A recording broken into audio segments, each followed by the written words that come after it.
A sincere compliment from someone you love can trigger the exact same neural panic signature in your amygdala as a predator lunging out of the dark.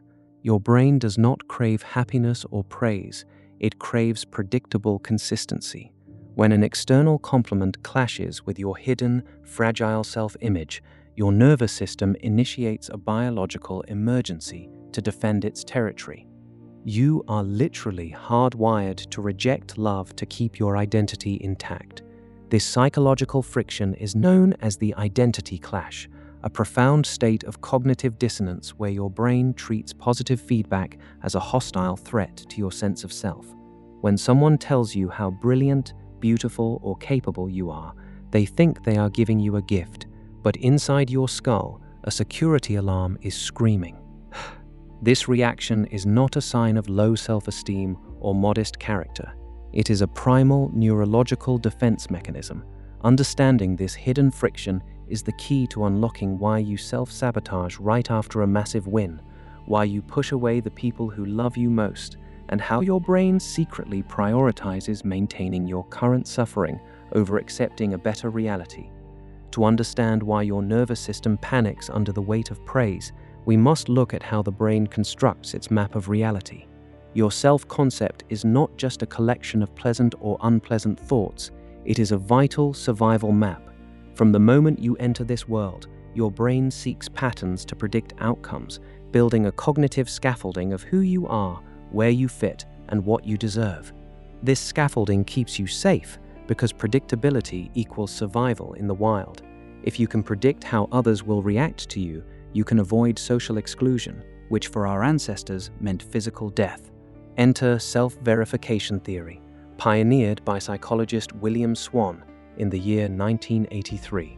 Swan's landmark research demonstrated that individuals prefer others to see them as they see themselves, even if that self-image is deeply negative or painful. It sounds entirely counterintuitive. Why would anyone fight to keep a negative view of themselves? Because to the brain, being wrong about yourself is far more terrifying than being unlovable. Let us look at the neurological machinery of this event. When a compliment enters your auditory cortex, it is quickly routed to the anterior cingulate cortex, the brain's conflict monitoring hub. If the incoming praise, say a statement like, "You are incredibly competent," conflicts with an internal belief that says, "I am a disorganized failure," the anterior cingulate cortex immediately flags this as an error. It is a systemic anomaly, a glitch in the software. This error signal triggers the amygdala, the brain's fear center, which floods your system with cortisol and adrenaline. Your heart rate rises, your palms sweat, and your muscles tense. Your biology is reacting to a verbal compliment the exact same way it would react to a sudden, unexplained sound in an empty house. Imagine a sophisticated climate control system in a secure facility. The thermostat is locked at exactly 65 degrees. Suddenly, someone opens a window and lets in a blast of warm, 90-degree air. The system does not celebrate the warmth. It recognizes a threat to the programmed equilibrium and immediately activates the powerful cooling units to force the temperature back down. Your mind behaves in precisely the same way. The compliment is the warm air. Your self-sabotage, your awkward deflective jokes, your immediate minimization of your achievements, these are the cooling units forcing your identity back to its chilly, familiar baseline. If you let the warm air stay, the entire system feels like it might crash, and the brain will do anything to avoid a total systemic reboot. This biological imperative is so powerful that it overrides our conscious desire for happiness. We are taught to believe that human beings are pleasure-seeking creatures, constantly searching for positive reinforcement. But neuroscience reveals a much colder truth. We are consistency-seeking creatures. We will gladly choose a predictable misery over an unpredictable joy, because predictability gives us the illusion of control. The question this leaves us with is deeply unsettling. If your brain is willing to launch a full-scale neural panic just to keep you feeling inadequate, how can you ever hope to grow? The impact of this neural panic is not confined to awkward social interactions. it quietly dictates the entire trajectory of your life, your relationships, and your career. When you harbor a deeply ingrained belief that you are fundamentally flawed or unworthy of success, every single positive event in your life becomes a psychological threat. Think about the last time you received a major promotion, a significant raise, or a profound expression of love from a partner. Instead of basking in the glory of that moment, did you feel a creeping sense of dread? Did you find yourself waiting for the other shoe to drop? That dread was the sound of your neural alarm system alerting you to an identity mismatch. Let us examine a pivotal study by Denise Marigold and colleagues, published in the year 2007. The researchers looked at how individuals with low self-esteem responded to compliments from their romantic partners. The findings were startling. When prompted to analyze a compliment from their partner, individuals with low self-esteem did not feel closer to them. Instead, they felt more vulnerable, more anxious, and actively pulled away from their partners. The praise actually damaged the relationship. Because the compliment did not fit their internal map, their brains assumed the partner was either lying, manipulative, or blind to the truth. They reacted by creating distance to protect themselves from the inevitable day they believed their partner would finally see their true, flawed self. This manifests in your career as the classic imposter syndrome, but with a dangerous physical component. Consider an executive who climbs the ranks through sheer hard work, yet carries an old childhood belief of being incompetent. Each new title, each public commendation, is a wave of high-temperature air hitting the 65-degree thermostat. To survive the neural panic, they must find a way to cool the room. They might start procrastinating on critical projects, drinking too much before major presentations, or picking fights with colleagues. This is not laziness, it is active neural homeostatic regulation. They are unconsciously orchestrating a failure to align their outer reality with their inner self-concept, so their brain can finally sigh in relief and say, "There it is. I knew I was a fraud all along." Let us look at another layer of this phenomenon, highlighted in a 1998 study by Carol Dweck. She explored how praise can praise-freeze a mind. When children were praised for their intelligence rather than their effort, they became highly risk-averse, refusing to take on new challenges because the label of being smart was too fragile to defend. The compliment became a golden cage. The moment they faced a difficult task, the identity clash triggered a fear of failure so intense that they preferred to stop trying altogether. Think about the sheer irony of that. The very praise designed to motivate them became the psychological anchor that dragged them down. This is a profound reframe of human behavior. Your self-sabotage is not a failure of willpower. It is a highly successful defense mechanism. When you understand this, you stop looking at your self-defeating behaviors as character flaws and start seeing them as desperate attempts by your nervous system to keep you safe within the boundaries of your known identity. But this safety is a prison. It ensures that no matter how much external success you accumulate, your internal experience remains entirely unchanged. You are trapped in a loop where the only way to feel safe is to remain small, and the only way to grow is to endure constant neural panic. To break free from this biological prison, you must learn to bypass the brain's conflict monitoring firewall. You cannot simply force yourself to accept compliments. That is like telling a smoke detector to ignore smoke. Instead, you must use precise, research-backed cognitive tools to alter how your nervous system processes positive data.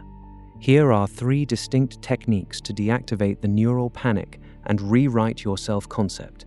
The first technique is called semantic specificity translation. When someone offers you a global, sweeping compliment like, "You are an amazing person," or "You are incredibly talented," your brain instantly rejects it because it is too broad and directly challenges your entire identity scaffolding. To bypass this, you must mentally translate the global praise into highly specific, objective behavioral data. If someone says, "You are a genius," translate that in your mind to, I successfully organized that data spreadsheet in under 3 hours.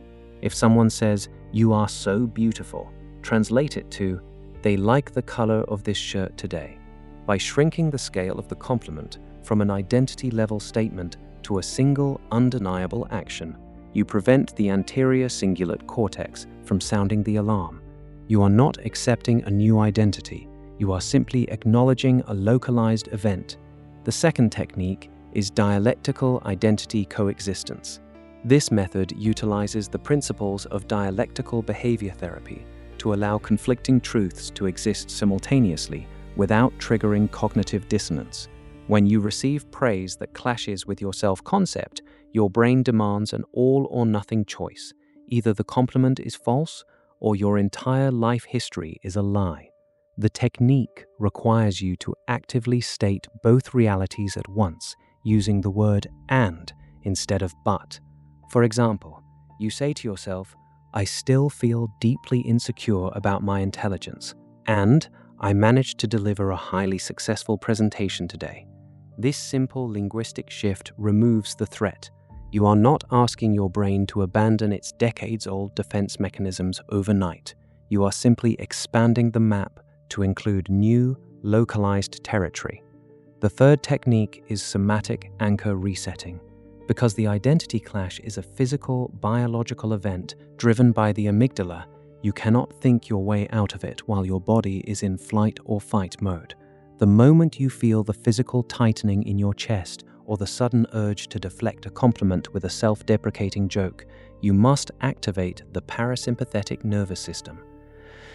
Use a double physiological sigh, 2 deep inhales through the nose followed by 1 long, slow exhale through the mouth to instantly lower your heart rate. Once the physical panic is managed, look the person in the eyes and deliver a simple 3-word script. "Thank you, I appreciate that." Do not explain, do not minimize, do not reciprocate immediately. Just hold the physical space and let the neural storm pass without letting your mind build a defensive wall. To practice this effectively, start in low-stakes environments. When a barista praises your choice of jacket or a coworker thanks you for holding the door, do not tell them it is an old jacket or that you had to stand there anyway. Stand in the physical space of that praise for just 5 seconds. Let your heart rate normalize. Let your nervous system learn that a compliment is not a spear and that you do not need to bleed to survive it. Over time, these small somatic victories rewrite the thermostat's baseline, allowing you to accept larger, more meaningful expressions of value without triggering an internal emergency. Take a moment to look back at the trail of wreckage in your own history. How many times have you walked away from someone who truly saw your value, feeling an inexplicable urge to run? How many times have you minimized a hard-won victory, telling everyone it was just luck, because the weight of being seen as successful felt too heavy to carry? You were not being weak. You were not being foolish. You were just a human being with a highly sensitive nervous system trying to survive in a world that was warmer than your thermostat was set to handle. When you realize this, your entire perspective on human behavior undergoes a permanent shift. You realize that every act of self-sabotage you witness in others is not a sign of incompetence, but a cry for consistency. When you praise someone and they brush it off or react with coldness, you no longer feel rejected or offended. You see them standing in the middle of their own neural storm, desperately trying to keep their windows shut against the heat of your kindness. This understanding breeds a profound, quiet empathy. We are all just walking fortresses, desperately defending our internal architecture against any truth that might force us to rebuild. The choice before you is no longer about whether you can tolerate criticism. It is about whether you have the courage to tolerate praise. Your nervous system will continue to fight for the familiar boundaries of your past, but you now possess the cognitive keys to unlock the gate. The next time you feel the system begin to panic under the light of someone's appreciation, stand firm in the warmth and let the old thermostat break. We have only just begun to dismantle the hidden biological systems that govern your everyday choices and social interactions. There is a far deeper, even more unsettling cognitive paradox waiting in our next exploration, one that silently influences your decisions when you believe you are acting with complete, rational autonomy. Prepare your mind for what lies ahead, because the architecture of your reality is about to change forever.